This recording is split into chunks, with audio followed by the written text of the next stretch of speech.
Here are 4 players I am buying right now in my fantasy basketball leagues.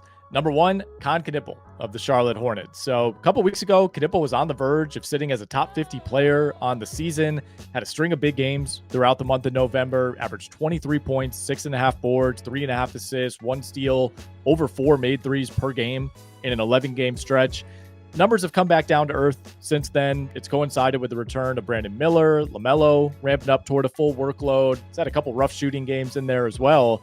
So the numbers are down, but I'd be looking to buy in on Knueppel right now, partially because I just don't trust the rest of the Hornets roster to, 1, stay healthy, 2, stay intact as it's currently constructed. We've already had some LaMelo Ball trade whispers. I think that's something the Hornets would actually explore. LaMelo, of course, on top of that, has a terrible health track record. He's already missed time this season.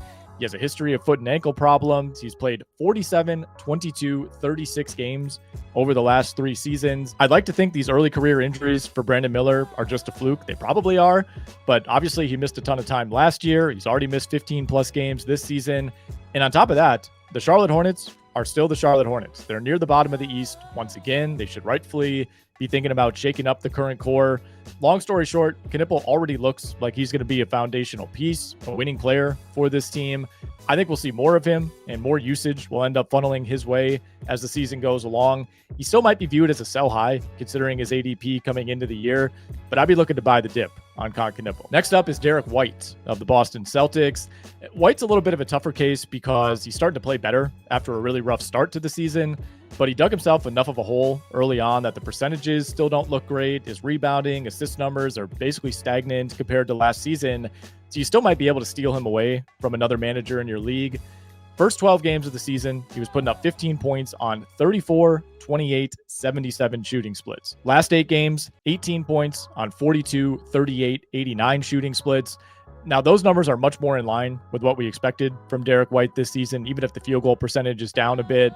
Celtics are starting to play much better as a team. They're very much in the playoff hunt in the Eastern Conference. They allegedly have Jason Tatum coming back at some point. For a while there, early on, it looked like it might be, maybe we should take a gap year type of season for the Celtics, but I really like the way this team is trending. I like the way Derrick White has been trending over the last couple of weeks.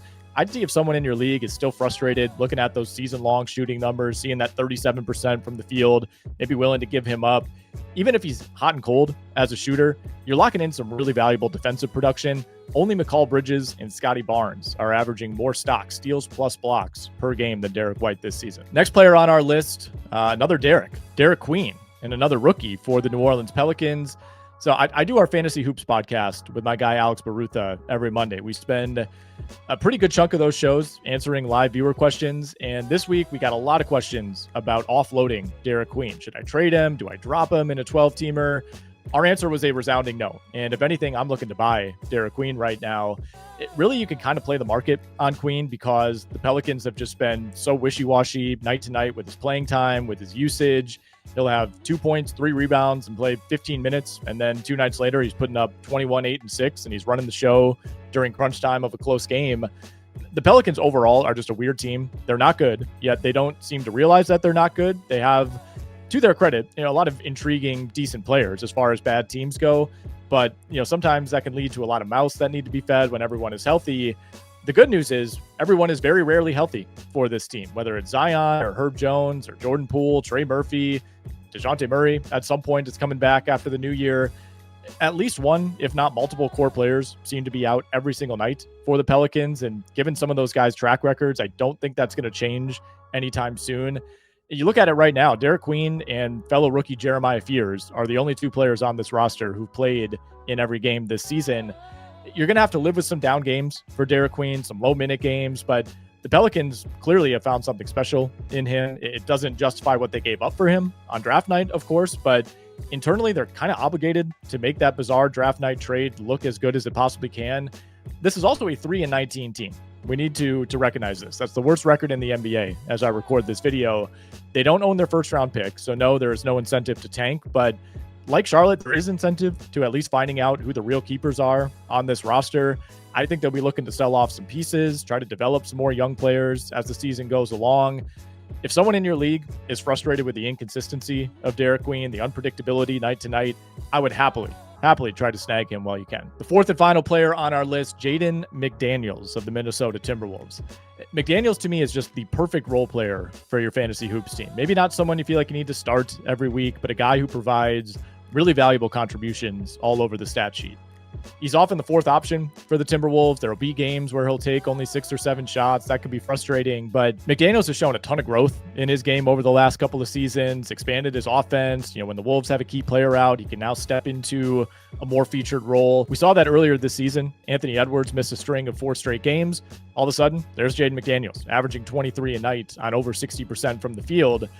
This isn't one where we're preying on the downfall of his teammates like we kind of are with New Orleans and Charlotte with Knueppel and Derrick, because most of Minnesota's roster does have a very strong health track record.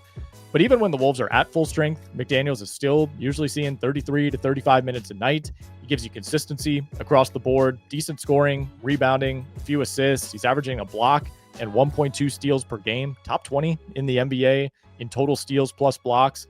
Every now and then, he'll also have a week where he just pops off for over 20 a game as a nice little bonus. Beyond that, though, the man does not miss time. He simply plays in NBA basketball games, which is really an increasingly valuable skill in fantasy basketball.